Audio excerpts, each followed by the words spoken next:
Hi friends, ఈ రోజు నేను దొండకాయ రోటి పచ్చడి చేయబోతున్నాను. దానికి కావాల్సిన ఇంగ్రీడియంట్ వేరుశనగ, ధనియాలు, జీలకర్ర, చింతపండు, ఆనియన్, పచ్చిమిర్చి, వెల్లుల్లిపాయలు.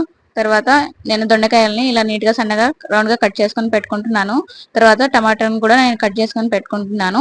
ఆనియన్స్ కూడా కట్ చేసుకొని పెట్టుకుంటున్నాను. తర్వాత ఒక ప్యాన్ తీసుకొని ఇందులో వేరుశనగ పప్పుని నీట్ గా ఫ్రై చేసుకొని పెట్టుకొని పక్కన తీసుకోవాలి. ఆ తర్వాత ఒక కడాయి తీసుకొని ఇందులో తగినంత ఆయిల్ వేసుకొని ఇందులో దొండకాయల్ని బాగా ఫ్రై చేసుకోవాలి.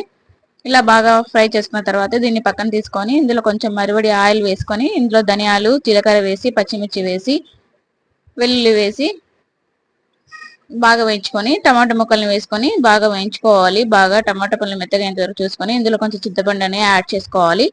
యాడ్ చేసుకున్న తర్వాత కొంచెం ఉప్పు అనేది వేసుకొని మరివడి ఇందులో వేరుశనగపప్పు యాడ్ చేసుకొని తర్వాత దొండకాయ ముక్కల్ని కూడా యాడ్ చేసుకొని బాగా వేయించుకోవాలి. దీనిలో ఆయిల్ బాగా వేయించిన తర్వాత పక్కన తీసుకొని పెట్టుకోవాలి. దీన్ని పక్కన చేసిన తర్వాత చల్లారిన తర్వాత మిక్సీ జార్లో దీన్ని చట్నీ నూరుకోవాలి. తర్వాత ఇందులో కొత్తిమీర, ఆనియన్ అనేది యాడ్ చేసుకోండి. తర్వాత నీట్ గా మిక్స్ చేసుకొని ఇందులో ఎంతో టేస్ట్ అనేది దొండకాయ పచ్చడి ready. Thanks for watching this video friends. మీకు నా వీడియో కనుక నచ్చినట్లయితే సబ్స్క్రైబ్ చేయండి అండ్ లైక్ చేయండి, షేర్ చేయండి. ప్లీజ్ నా వీడియోస్ కి సపోర్ట్ చేయండి.